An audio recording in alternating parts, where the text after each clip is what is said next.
दोस्तों, आज हम पावर ऑफ ग्रैटिट्यूड के बारे में बात करेंगे, जो आपके जीवन को बदल सकता है और सफलता की ओर ले जा सकता है। लॉ ऑफ अट्रैक्शन यानी कि आकर्षण का नियम कहता है कि जिस चीज़ पर हम फोकस करते हैं या जिस चीज़ के बारे में हम ज़्यादा सोचते हैं वो बढ़ने लगती है। यदि आप अपनी कमियों की तरफ देखेंगे तो वो बढ़ने लगेंगी और आप परेशान हो जाएंगे, लेकिन यदि आप अपनी अच्छाइयों पर ध्यान देंगे तो वो भी बढ़ने लगेंगी। इसी तरह यदि आपके पास जो नहीं है उस पर ध्यान देंगे और परेशान होंगे तो ये पूरी तरह संभव है कि जो आपके पास है वो भी जल्दी ही चला जाएगा। और यदि आपके पास जो है उस पर ध्यान देंगे, उसके लिए आप यूनिवर्स का शुक्रिया करेंगे, तो भी ये पूरी तरह संभव है कि जो आपके पास नहीं है वो भी आपको बहुत जल्दी मिल जाएगा। आइए सबसे पहले जानते हैं कि शुक्रगुजार होने का अर्थ क्या है।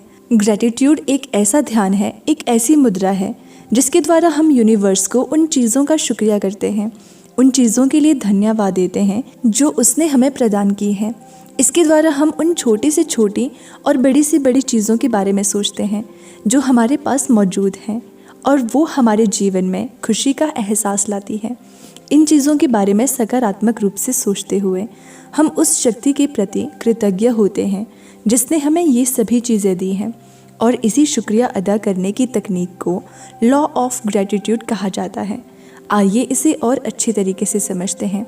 अधिकतर लोगों के असफल होने का सबसे बड़ा कारण ये होता है कि वो अपनी कमियों के बारे में या जो चीज़ उनके पास नहीं है उसके बारे में ही अधिक सोचते रहते हैं। अब एक काल्पनिक किरदार के बारे में बात करते हैं। जैसे कि रोनित को देख लीजिए, उसके पास अच्छा परिवार है, कार है, घर है और एक अच्छी नौकरी भी है, और हाँ, वो शरीर से पूरी तरीके से स्वस्थ है और समाज में उसकी एक ईमानदार और अच्छे व्यक्ति के रूप में पहचान है।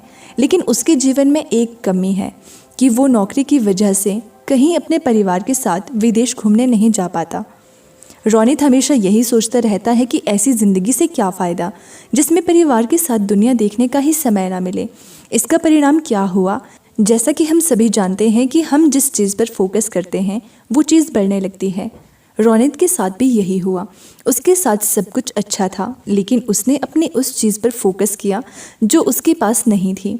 धीरे धीरे उसका मन काम में नहीं लगने लगा। परिवार में भी वो गुस्सा करने लगा। उसका घर उसे जेल जैसा लगता था।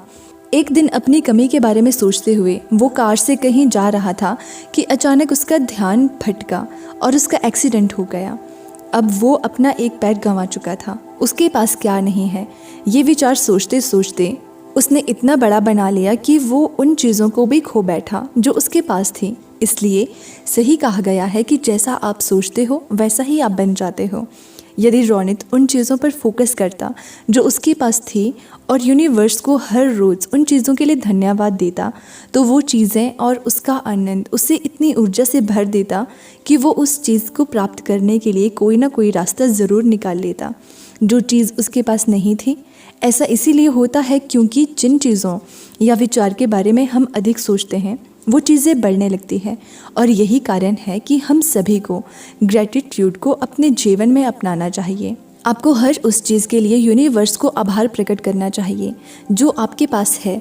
बदले में वो सभी चीज़ें आपको मिल जाएंगी जो अभी आपके पास नहीं है और जिन्हें आप चाहते हैं। अब बहुत से लोग ये कहेंगे कि हमारे पास कुछ ऐसा नहीं है जिसके लिए हम यूनिवर्स को धन्यवाद दे सकें। यदि ऐसा है तो आपको सच बता दूं कि दुनिया में प्रत्येक व्यक्ति के पास उनकी कमियां बहुत कम हैं और उन्हें जो मिला है वो बहुत ज़्यादा है। हम कमियों पर फोकस करते हैं, इसलिए जो मिला है उसे सही से नहीं जान पाते। आइए कुछ चीज़ें आपको बता देती हूँ जिनके लिए आप ब्रह्मांड को शुक्रिया करके उसे और अधिक बढ़ा सकते हैं। यूनिवर्स को शुक्रिया कीजिए कि आज सुबह आप जिंदा उठ पाए, क्योंकि दुनिया में लाखों लोग कल रात सोए तो थे लेकिन आज सुबह सोकर नहीं उठ पाए। क्या आपने आज खाना खाया? ज़रूर खाया होगा। धन्यवाद दीजिए कि आप आज खाना खा पाए, क्योंकि दुनिया में करोड़ों लोगों को आज का खाना नसीब नहीं हुआ होगा। यूनिवर्स को धन्यवाद दीजिए कि आप स्वस्थ हैं, आपके शरीर के सभी अंग सही हैं और अच्छे तरीके से काम कर रहे हैं, क्योंकि दुनिया में करोड़ों लोग ऐसे हैं जिनकी कोई बड़ी बीमारी है या फिर शरीर का कोई ऐसा अंग नहीं है जिसकी वजह से वो बहुत लाचार स्थिति में है। सुबह उठने से लेकर बिस्तर पर सोने जाने तक आप जो भी चीज़ें प्रयोग करते हैं उन सभी चीज़ों के लिए शुक्रिया अदा कीजिए। आप धन्यवाद कीजिए कि आप आज इस वीडियो को देख रहे हैं, क्योंकि बहुत सी चीज़ों ने मिलकर इस वीडियो को आप तक पहुंचाया है और करोड़ों लोग ऐसे होंगे जो पढ़ना या सुनना तक नहीं जानते। आप हर उस छोटी से छोटी चीज़ के लिए आभार प्रकट कीजिए जो आपको मिली है। तो दोस्तों, उम्मीद करती हूँ कि आपको आज की वीडियो से काफ़ी कुछ समझ में आ गया होगा। अगर आपको वीडियो अच्छी लगी होगी तो लाइक करना और चैनल को सब्सक्राइब कर देना।